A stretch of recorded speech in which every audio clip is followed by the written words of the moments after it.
Continues. As spawning in the bottom left-hand corner of ley lines, we have the red Zerg player, the Brazilian Zerg representing Eximius Gaming. It is Claw. Ooh. Okay.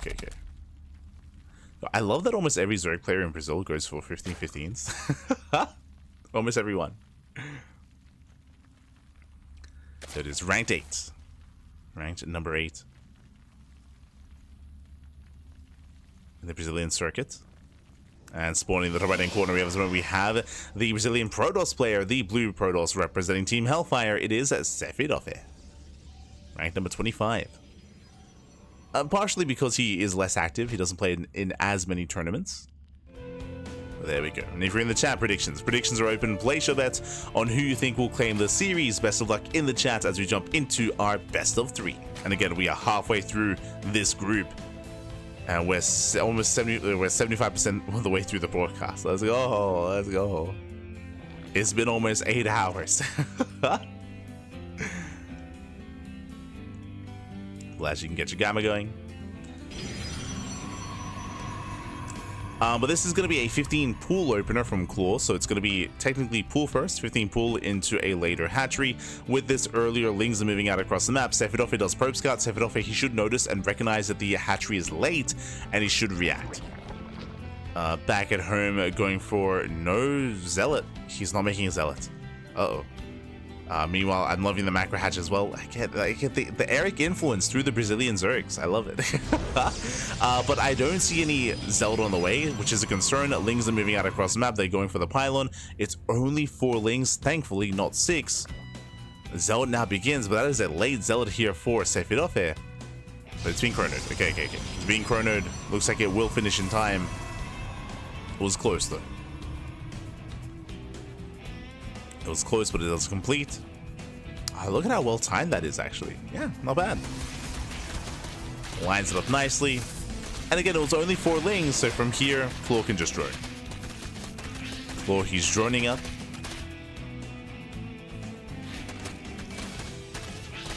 He's droning, he's saturating. He did force an overreaction. This is 2 pylons and 2 gateways before the expansion, so a big reaction here from Sefirofe, going for a Twilight Council.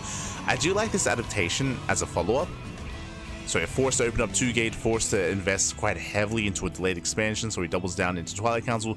This can lead into Glaive Adepts, this can lead into Dark Templar, this can lead into a charge-based all-in. There are options here for Sefirofe, and we'll see which one it's going to be. Lings, they pull back. They pull back home. Claw, he's still just droning. Making a couple of safety Lings. And we have the answer, Glaive Adepts. Glaives are on the way.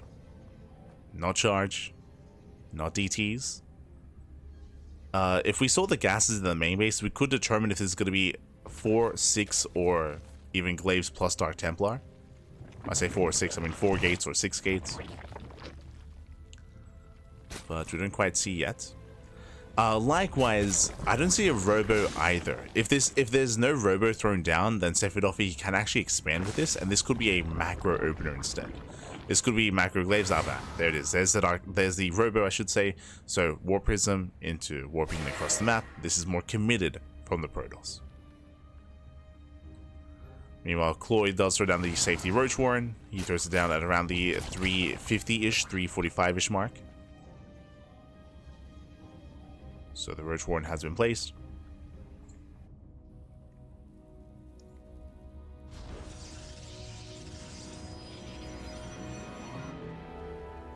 Here come the extra gateways. 2 more gates in the main, so it's going to be 4 gates in total. 4 gate glaives. And this is the other added benefit here of the macro hatchery on the low ground, is that Claw, he can wall. He can fully wall off with an Evo chamber to make sure Adepts do not make it past.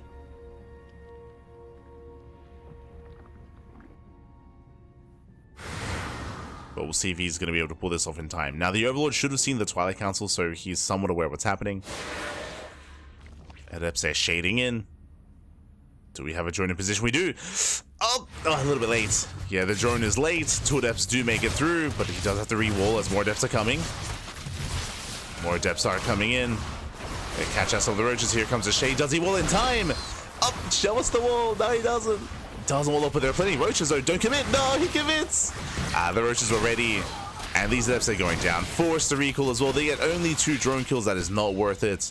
Not at all. The wall was not necessary. And Sefirofe, he's in trouble. This 5 adepts for 2 lings, 2 drones, and 2 roaches. Now here comes the counterattack. We have the lair on the way for Claw. He's making his lair. From here, Eva Chamber as well. And Sefirofe is trying to transition into Blink Stalkers. Now is the time to drone. So Claw is droning. I don't think Claw can achieve too much with this move out, I'll be honest. I mean, against vanilla Stalkers, actually, never mind. If these had Blink, different story. Nice force fields. They slow down the push. Despite that, sentries are getting picked up. Just the 1 sentry, though. Just the 1. And Sefirofe going +1 range. Lair is on the way. Blink is almost complete. Claw, he gets the hell out of there. Claw does pull away.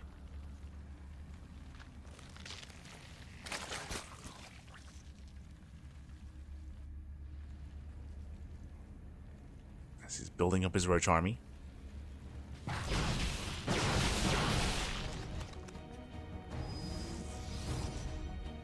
Building up his roaches. Stalkers moving in.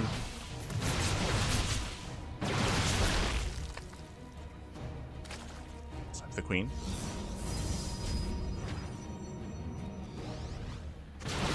Up. So let's get a roach as well.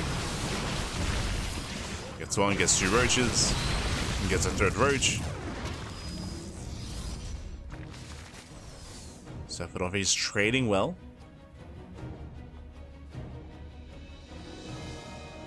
But he has no economy behind this. That's a problem. Claw is on 62 workers.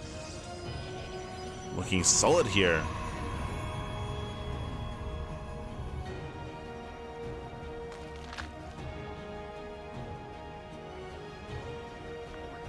And now he has a choice to make. He can either keep droning and tech up, or he can just commit and just cut workers here and now and just mass up with Roach Ravager and just send it across the map and try to end the game.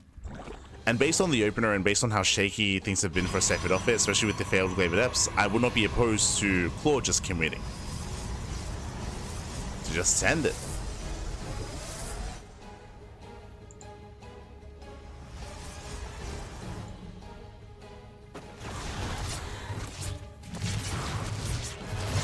You know what, Adepts do get into the main, not bad. The drones are going down.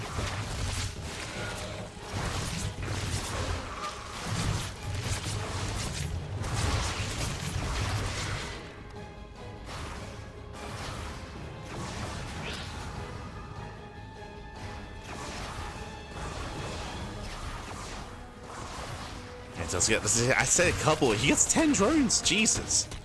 That should not have happened. 10 workers go down. That is brutal damage. But Claw, he's moving out. Claw has a massive army. And Claw is going for his own all-in. May have lost some drones, but it's all or nothing for Claw.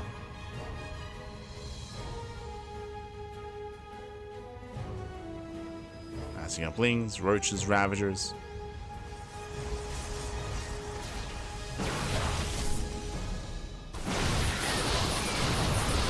Pushing forward.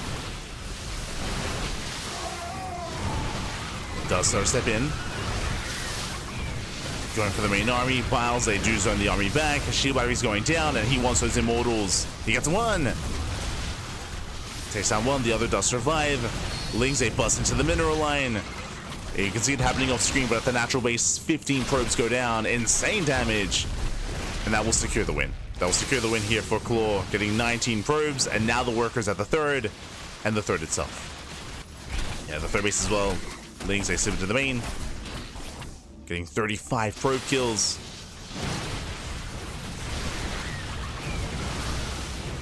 On the Biles, oh god. And breaking the natural is not going to be easy. You can see the choke point is putting in a lot of work. It's making it difficult for the army to actually get on top of the immortal. But the gateway goes down, the floodgates are open. And Claw, he will overwhelm. Oh, there's a disruptor there. Oh, the Nova never goes off. Not a bad connection, but GG gets called, and Claw, he will take game number 1. Whew. GG.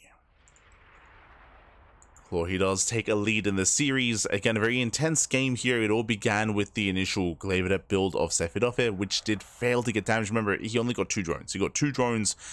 So because of that, we saw that Claw, he was able to drone. He was able to drone up to a decent economy, up to like 2.5 bases, and then he just went for the all-in. And the reason why that went so well for him is because of the failed Glavedeps. Remember that the failed Glaves, it delays the blink, it delays the forge, delays the upgrades, delays the economy, delays the 3rd base. Everything was delayed because of Glavedeps, and it just was not worth it. It allowed for Claw to commit to that all-in to punish. GG. GG, well played. With that, Claw takes the lead, and we'll see if Sefirofe can recover and bounce back. Let's go.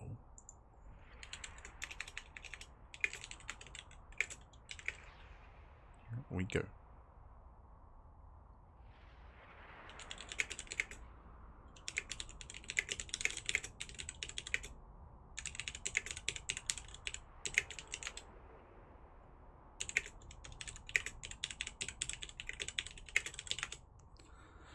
Here we go. We are getting into our next game. And it looks like our players need some time. They need a moment. They need a moment here to set up. It's all good. It's all good. More than happy to give it to them.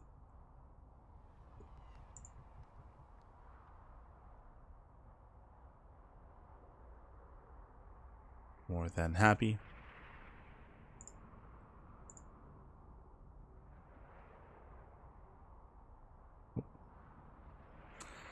And here we go again. Game 2 is on Amygdala. Amygdala is one of the larger maps in this tournament map pool, if not the largest map in this tournament map pool. I'm not sure if they have Neo Violet Square. Had to double check. But coming into this, we'll see how our players will approach this map. We'll see how more economic we're going to be. Because the map is so large, typically we don't really see too much aggression on this map. Aggression is a little bit less favored. But let's go. Let's find out. As spawning in the top right-hand corner of Amygdala, we have the Brazilian Zerg player, the Red Zerg, leading the series 1-0 for Eximius Gaming. It is Claw. He's swap pulling, by the way. Okay, it's time for the Zerg player to cheese it up. Oh, no. Not like this. Where's the pool? Claw? Claw? Wait, what? Game pause. Yeah, I was about to. I like how I'm like I'm like this. Nothing's happening. Where's the spawning pool? We might just have to remake. I appreciate that Ice God noticed. He's like, nothing's happening here. So yeah, I think we're gonna have to remake. Looks like he wasn't quite ready. Yeah. Never mind. So the players are oh yeah, the players did agree to remake. So it looks like something happened and Claw was unavailable. So we are remaking. Initially I was like, yo, 12 pool, and it's like, hold up, we're not hold up. We've reached the point where we would make a spawning pool and nothing happened. So something is horribly wrong. And I appreciate that Ice God noticed as well. Ice God, of course, he is the observer and the admin for the event. So we'll jump back in.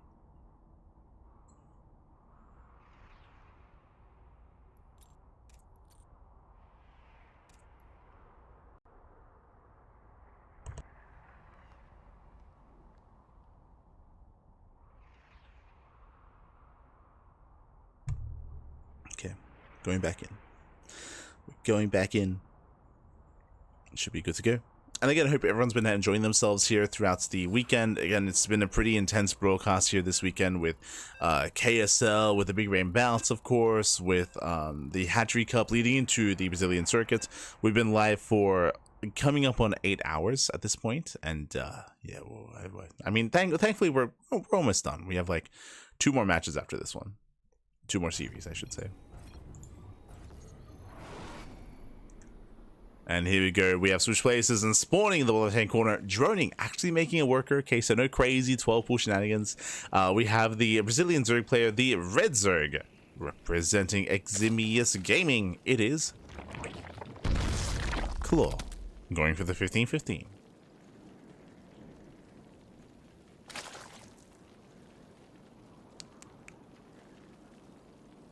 There he is. Let's go with the performance. And spawning. In the top right hand corner, we have the blue Protoss player, the blue Protoss himself. For Team Hellfire, the Brazilian Protoss, it is Sefirofe. It is the same opener, so we do have the 15 spawning pool opener out of Claw. Once again, 2 games in a row. But it's going to be going for a later hatchery, actually. Interesting. Usually we'd be seeing a 15-15. Not quite here. But he will get his hatchery on location without being disturbed. The hatchery is claimed. From here, last game we did see Claw make 4 lings. This time I'm imagining either 2 lings or 0 lings. No, going for once again. Okay. Does open 4 lings. This will force a reaction. This will force a response out of Sefirofe. You can see already at home, Sefirofe is going for his gateway into Cybercore before Nexus. There's the macro hatchery for Claw. And lings are moving out. When it comes to Eric's build here, when it comes to Eric's opener in ZvP, there are different variations that he goes for. Different variations. Some more aggressive than others. Zelt's being cornered as we speak.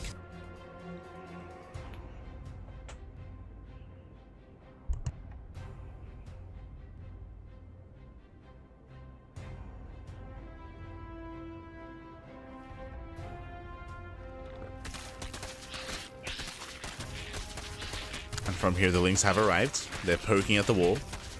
They shouldn't get much done here. And last time Sefirofe did react with a Twilight Council, we shouldn't have the same reaction here though. Yeah, there it is. Stargate instead. Stargate opener out of Sefirofe. There's the added benefit of the second pylon being forced on the low ground is that we get a free scout with the Overlord. So it's fully aware of what's going on.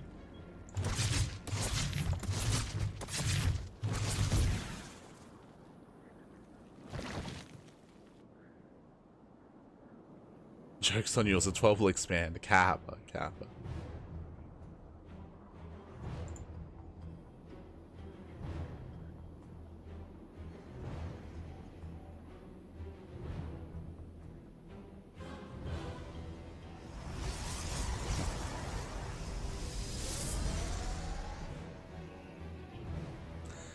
Now that we are going to be settling in, we do have our double gas response here from Claw going into typically skipping link speed and going into roaches. Sorry, I should say just catching up with link speed and going into roaches. But now Adepts are going to be shading across the map. Oh, it's going to be a Stargate opener into Twilight Council before expand. Hyper aggression out of Sefirofe. This is going to be later glaives, but glaives nonetheless, or at least it should be glaive adepts. And because it hits later, ideally it does catch the Zerg player off guard. Link speed is being researched. Claw is droning. It's going to be Twilight Council into Robo. We have another gateway on the way. I'm assuming this is going to be Glaive Adepts, but technically this could be this. I mean, there it is. Okay. I was going to say this could be like a weird DT follow-up, but nah, it's going to be Glaives, as we had assumed. And again, this is going to be a later timing, and I believe currently, ooh, Evo Chamber. That's dangerous. Evo Chamber does typically mean +1 melee, which means we're going to be skipping roaches. If Claw skips roaches, that might just be game. That might just be game then and there. Now you can pull off a Baneling defense, that is true, but you need one or the other. without any, it's a tough hold. So Claw is in danger. Adepts are amassing. Yep, as we mentioned, +1 melee. Again, early Eva Chamber screams +1 melee, and +1 melee screams that you're skipping tech. And Adepts, they want you to skip tech. So far this build has worked out beautifully for Sefirofe. It's worked out well. He has kind of lured Claw into a false sense of security. Claw, he saw the Stargate opening. He's like, oh, macro game. I guess I can drone. No. And now he sees. Now he has 32 Lings on the way. Now, what I will say is that Lings struggle against Adepts. But with 32 Lings, you can make this work. As the Oracle, who is down, massive pick off Adepts, they do shade into the mineral line. But Lings, they come in first round, they deal with half the Adepts. And they should deal with the other half as well. A couple of drones are being targeted down. He gets so far 3. He gets 3 workers, 32 Lings, they will hold. Again, that was 8 Adepts. And we need more damage because Sefirofe, he has no expansion. Under attack. He has no Nexus. Behind this, he's going for the Bay into Colossus? Into Charge? Oh god, he's taking up very heavily. And he's stuck on 2 bases. Now, I'm not too in love with the idea of going into Spire into Muses. We have a Spire on the way. I mean, Phoenix is already building up. Second Stargate as well. Here in this position, Roaches would be ideal. Or even just Ling Hydra. There it is. Hydra, I guess, right now. So, Claw, he sees all these Phoenixes. He sees the Phoenixes. He's like, you know what? I know I'm getting a Spire, and I'll still hold on to the Spire. I don't need to make Mutas. And hopefully we don't see any Mutas here. So here we go. Hydras are on the horizon. +1 range. He's embracing those Hydras, which is going to be more ideal. I'd say shade outs.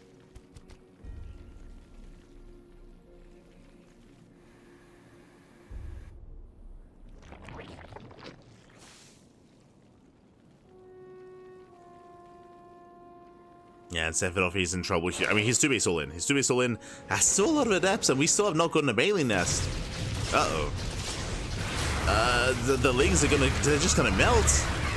Yeah, Lings are going down. No Roach defense. No Bailings. And this is the power of Glaive Adepts. This is why you need either one or the other, Bailings or Roaches. Without any, then Adepts, they just overwhelm. They hunt down the Queens. Queens get lifted by the Phoenixes. They're defending the natural at least. They're doing what they can. Holding onto the natural base. Adepts, they will commit to the shade. And Hydras do hold, but that was not a clean hold. That was a lot of workers going down at the 3rd. Ooh. Celsi to charge forward. Well, he survives. You can see here he lost 7 drones, 27 Lings, 9 Hydras, and 4 Queens. Those are expensive losses. And Sefirofe now taking up into Colossus.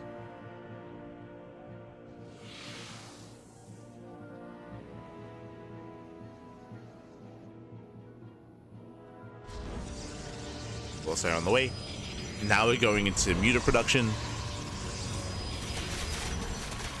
Lings, they will get us around, not bad. They force a cancel. Oh god, the mineral line gets caught. 7 probes. Okay. Well, still in control. It has to respect the Colossus though. That's respected.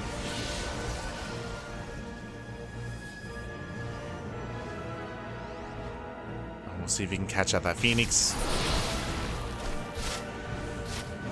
Dancing with the army.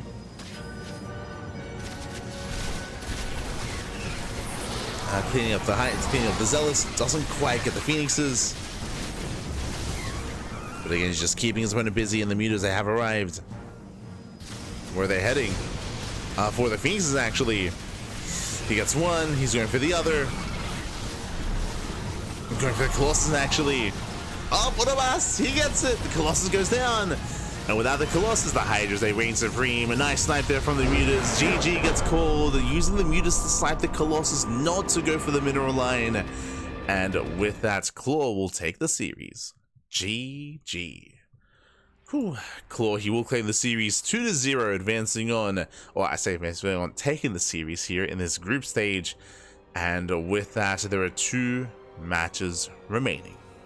Let's go. We have 2 matches left. Up next is going to be a best of 3 between Eric and Claw. Claw just took down Sefirofe. Now he's up against Eric in a ZvZ. Let's go. The ZvZ is upon us. And our players need some time. So we're going to be going on a very short break. And when we come back, we'll have our next best of 3. See you soon. See you soon. Bye. See you soon.